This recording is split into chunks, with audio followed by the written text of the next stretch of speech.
So, Johnny Pearl's WATO has been around for a few years, and earlier this year, earlier in 2024, then he released WATO Plus. So it's a term that many of us who are into using DNA for our family history are familiar with. But what does it actually do for us? So this is quite a big question, and luckily we have got a masterclass coming up with Leonard, and it's going to start on the 9th of May. But in case you're wondering and thinking, well, I like DNA, but is WATO actually going to help me? I've got a few questions which I think and hope you might like to hear the answers to as well, and it'll give us a little bit of clarity about how we can all start using WATO and making more progress with our DNA discoveries. So, Michelle, can you kind of give us a flavour, maybe even with an example of who is the sort of DNA researcher who could start making use of WATO in their family history research? Well, do you know what? I think the answer is anybody, any DNA researcher, everyone can at some point make use of WATO. Not every single thing you need to do with DNA is going to be have applications for WATO, but there's lots of ways you can use WATO, and I think that at some point everyone is going to want to go there and use it for a particular scenario. For instance, and just to go over what it means what are the odds. It is a mathematics, it's a numbers tool, it's a probability tool to help you, if you're the DNA tester or whoever your DNA tester may be, to help you see how a particular DNA tester fits in with a group of matches who all descend from the same family line, the same ancestral couple or ancestor in essence. So that's what it essentially does. So for instance, someone who has a mystery to solve in their tree, that's a particular usage for WATO. In fact, as far as I'm concerned, it is the #1 third-party tool that I go to and I use outside of the DNA testing site tools. It's that essential, it's that useful, and especially for anyone working on a mystery. But you don't need to have mysteries in your tree to find WATO useful. It can also be really, really useful simply if you find a group of matches and you don't know how you relate to them. How do I fit in to this person's family? I've got all these matches to these people. I can see how they relate to each other, but how do I fit in?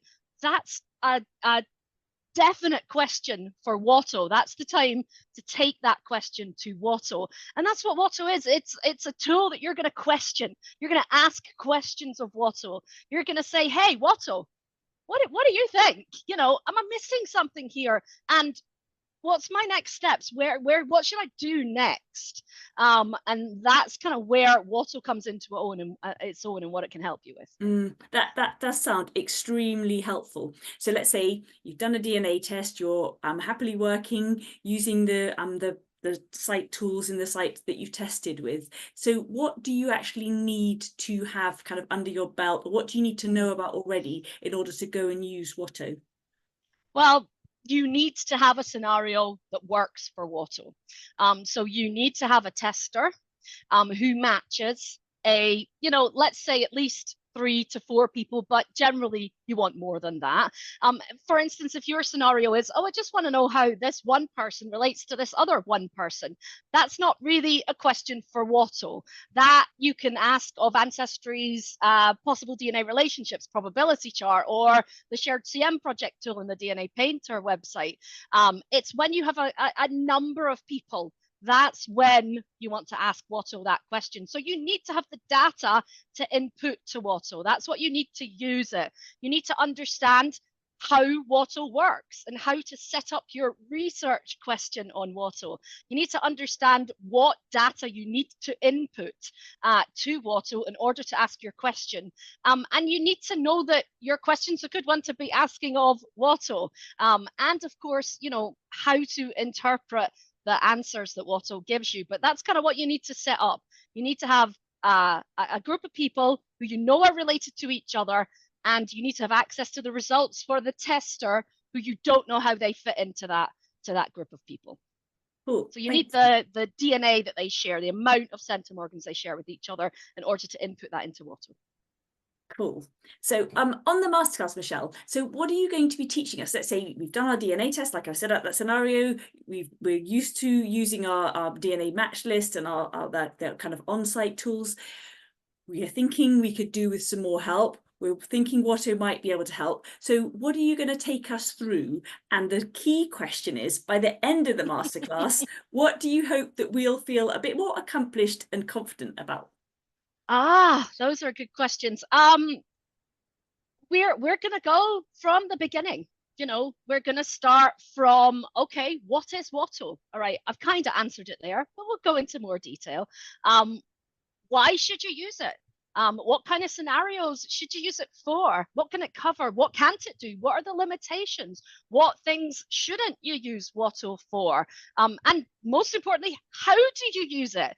There's going to be step-by-step instructions, full-on demonstrations with practical, genuine case studies to show you exactly how to use it, how to set it up, how to work through the process from setting up, from getting your hypotheses, and then from, most importantly, interpreting them and working with the answers, because that's what WATO is. It's a tool to provide you with clues. It's a tool to sort of help you make sure you're on the right track, to maybe give you some avenues to focus on and go down that you might have missed.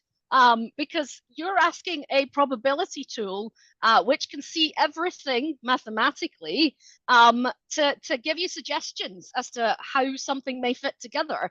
And, you know, we might not see everything WATO sees. So it might give you other avenues to pursue that you didn't realize you should be pursuing. So the key thing that WATO can do is put you on that right path. And it can also show you where you have gaps. It's one of the greatest tools for seeing where you actually have gaps in your testing and the kind of people that you may need to target to test.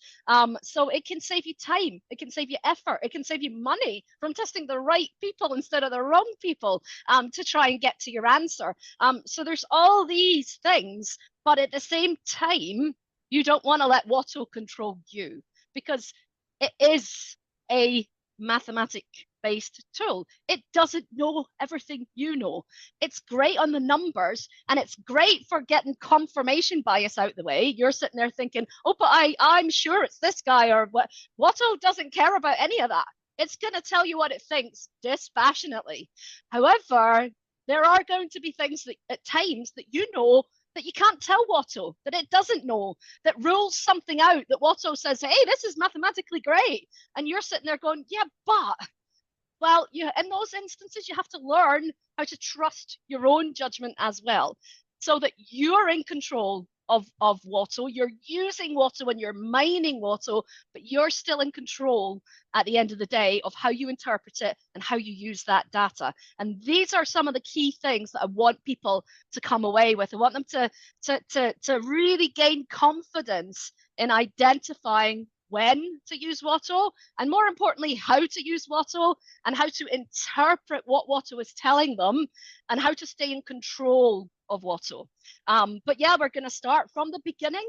We're going to do all that step-by-step instruction. And by the end of the masterclass, we're going to be getting into the more complex and more advanced uses of WATO and techniques that you can use with WATO. And some of those are some of my absolute favorite things to do with WATO. So I'm really excited to be teaching those. And we're going to delve into the fantastic new WATO, WATO Plus, which just came out not that long ago. So we will cover original WATO and lots of detail about how to use WATO Plus and when to use each of them, and which is better for certain scenarios. Brilliant. That sounds really, really good. So if anybody feels as though they'd like to get a new DNA tool under their belt, especially an essential one like this, then do join us for Michelle Leonard's DNA Masterclass, and it's starting on the 9th of May. And it's a 2-part masterclass, and the second part will happen a fortnight after that. And it starts 7 p.m. UK time, so evening slot. So hopefully that will be suitable for lots of people. Thanks so much for that, Michelle. That's kind of definitely intriguing, and yeah, I look forward to it as ever. Excellent. I hope that's whetted everyone's appetite, and I look forward to seeing you on the WATO Masterclass. Thank you.